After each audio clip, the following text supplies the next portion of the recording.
Alrighty guys, thank you for coming back to my channel. Your homeboy George here, all the way from Cancun.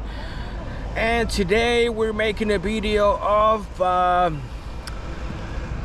living in Cancun.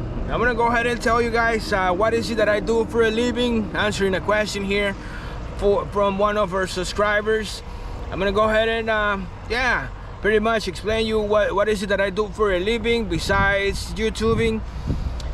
And this got a lot to do with the United States of America, so this might be interesting for you guys if you guys are thinking to become or finally becoming a digital nomad. Well, this might interest you guys. This might be for you. This might be some information that you are been looking for. So we're gonna go ahead and get started. First of all, let me go ahead and mention that well, I used to live in the States. I lived in a few states in back in the United States of America, and I went to high school. I went to high school in Indio, California. Yes, ma'am. I went to high school in Indio, California, and I lived in California for about, I don't know, maybe 10 years. I also, well, you know, starting all the way from Indio, Coachella, Fontana, Riverside, Pomona, all the way to Fresno, Hanford, you know, up and down. You know, I was really young, and I was getting paid as an adult. And I say this because I kind of had money to be back and forth, you know, like a teenager, you know, generating money because I had my job back there. And already, so I also lived in Oregon. I lived in Eugene, Oregon. I lived in Springfield. Yes, ma'am. And you know, I kind of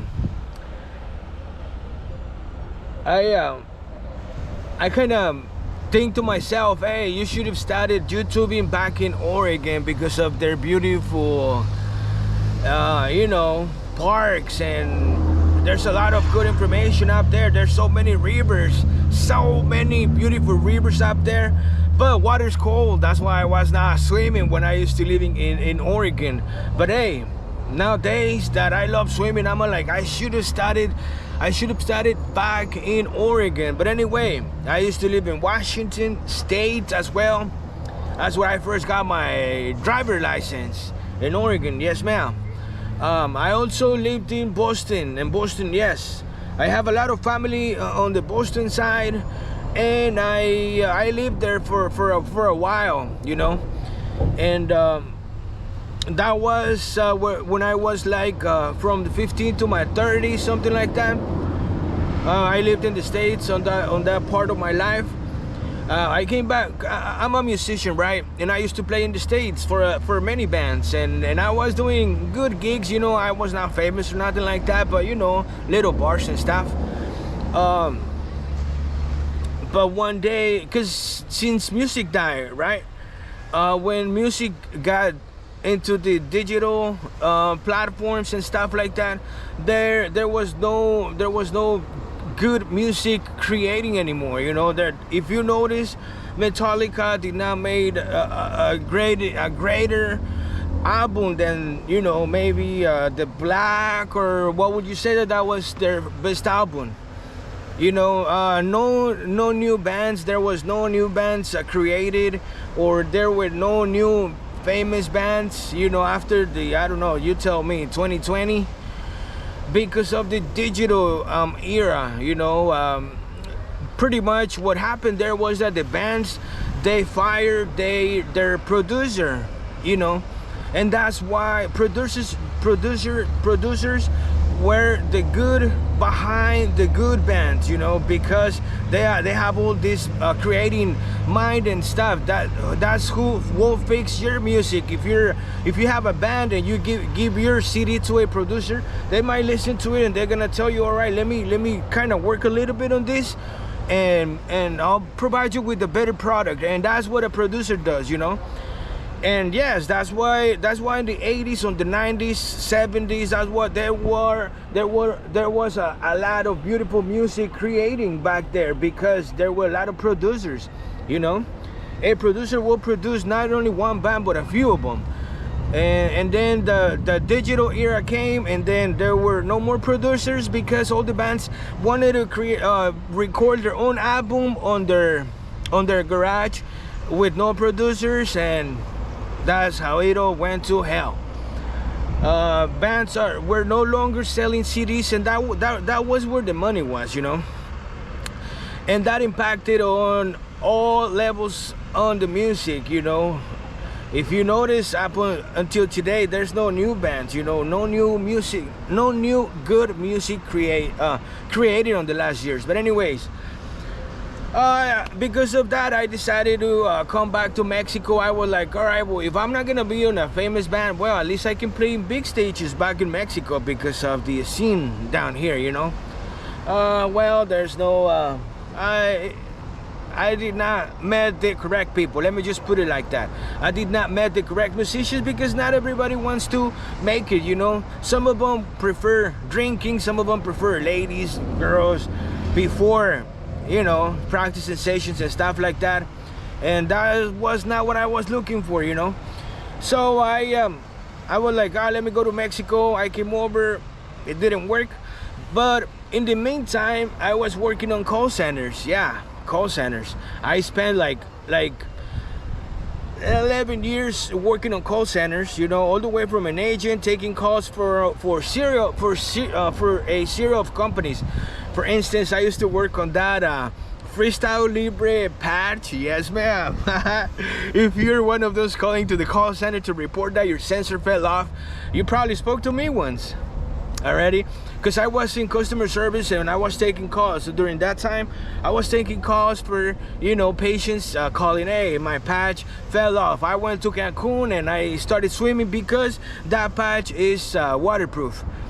So I've been taking calls about that, and already, well, let me go. We used to do like a little what they call it, troubleshooting, you know, with the patient. All right, what is the, well, several questions, you know, and depending on the answer, we'll go ahead and replace the sensor. So that was Freestyle Libre. I also worked for let me remember, financial entities. For instance, there was an Ally, ALLY, Ally. That was a auto financing company. Yes, I was working on a company, financial companies. I was working for banks. Currently I'm working for these what is it called, we're a payable company. We're a third-party payable company which process payments for truckers, for truck drivers. They'll deliver a truckload from point A to point B. Once they do, they'll go ahead and send me the paperwork, meaning the proof of delivery, the invoice. And then once their agent approve the payments on the system, we'll go ahead and process the payments. So I'm on the payable department.